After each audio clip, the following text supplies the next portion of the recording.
मैं अपने पत्रकार साथियों का धन्यवाद देता हूं कि आज आपसे बात करने का मौका मिल रहा है। जो हालात उत्तर प्रदेश में हैं, अन्याय चरम सीमा पर पहुंच गया है। महंगाई तो पहले से ही चरम सीमा पर थी, बेरोजगारी चरम सीमा पर पहले ही थी, और जिस उम्मीद से जनता ने भारतीय जनता पार्टी को दोबारा मौका दिया, आज जब जनता आकलन करती है तो सबसे ज़्यादा दुख और तकलीफ इस सरकार में मिल रहा है। तहसील से लेकर के थाना और थाने से लेकर के ऊपर के अधिकारी, कहीं सुनवाई नहीं है।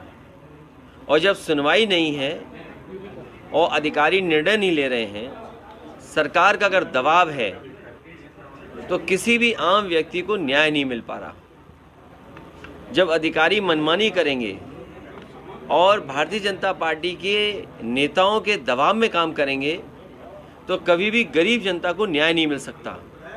और उसका जीता जागता उदाहरण देवरिया का है, जहां पर ऐसी घटना घटी है, 6 लोगों की जान चली गई।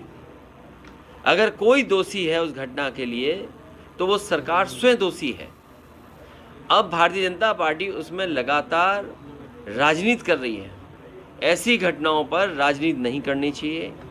अन्याय इतना नहीं करना चाहिए कि लोग सहन न कर सकें और लोग खुद खड़े हो जाएं सरकार के खिलाफ। और ये अन्याय, ये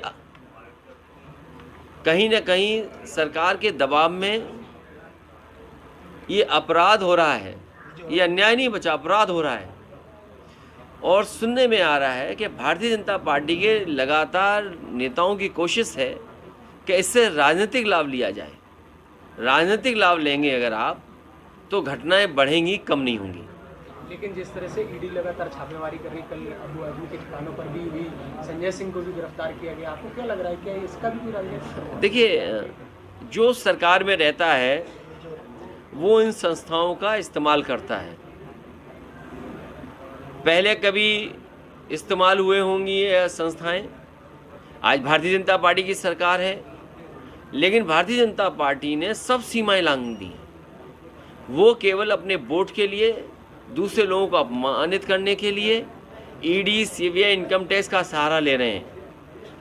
हमारी तो मांग ये होगी कि भारतीय जनता पार्टी अगर ज़ीरो टॉलरेंस रखती है करप्शन के लिए, तो अपने नेताओं के, अपने विधायक, अपने लोगों का आकलन करें कि किन किन की संपत्ति बढ़ गई है, और जिन जिन की संपत्ति लगे कि ज़्यादा बढ़ गई है, तो उनके खिलाफ भी वही कार्रवाई होनी चाहिए जो विपक्ष के खिलाफ कार्रवाई कर रहे हैं। और मैंने कई मौक़ों पर कहा कि आज ज़मीनों का काम सबसे ज़्यादा कोई कर रहा है तो भारतीय जनता पार्टी के लोग कर रहे हैं। कई शहरों में बड़े बड़े भूमाफिया पैदा किए हैं, और भूमाफियाओं का काम भारतीय जनता पार्टी स्वयं कर रही है।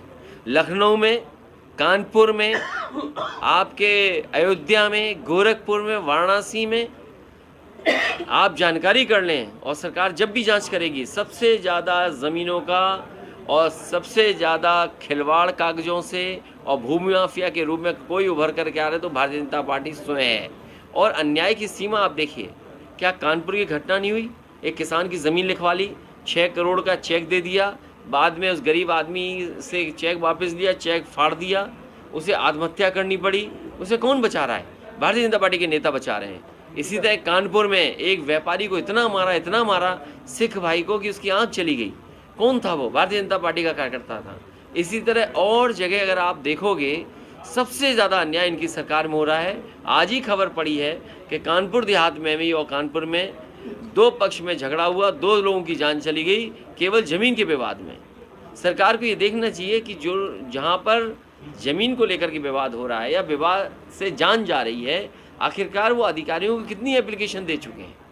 सर, उद्योगपति मालो माल हो रहे हैं, कहीं न कहीं किसान परेशान है, किसान आत्महत्या कर रहा है, कैसे देखते हो सर? देखिए, धान की फसल तैयार है और अभी तक धान की खरीद का इंतज़ाम नहीं किया सरकार ने। गेहूं तो प्राइवेट कंपनियों से खरीदवा लिया, और धान की कोई भी तैयारी सरकार ने नहीं की। हफ्ते 2 हफ्ते में धान कटने लगेगा। सरकार कहाँ से खरीदेगी, ये कोई सरकार का इंतज़ाम नहीं। इसीलिए सरकार किसानों की नहीं है, गरीब की नहीं है, गांव में रहने वालों की सरकार ये नहीं है। ये सरकार है बड़े बड़े लोगों की, उद्योगपतियों की। उद्योगपतियों को कैसे लाभ मिले, उद्योगपतियों को बैंकों का पैसा कैसे मिले, उद्योगपतियों को सब्सिडी का लाभ कैसे मिले, और ये 2-2 हज़ार रुपये जो जमा हुए हैं इसका लाभ उद्योगपतियों को कैसे मिले, उस दिशा में काम कर रही है। सुना है आज आखिरी तारीख है कि कल आखिरी तारीख थी। कहीं ऐसा ना हो कि बीजेपी फिर बढ़ा दे समय 1 हफ्ता, क्योंकि हो सकता है उनके जानने वालों के पैसे अभी 2000 पूरे जमा ना हुए हों।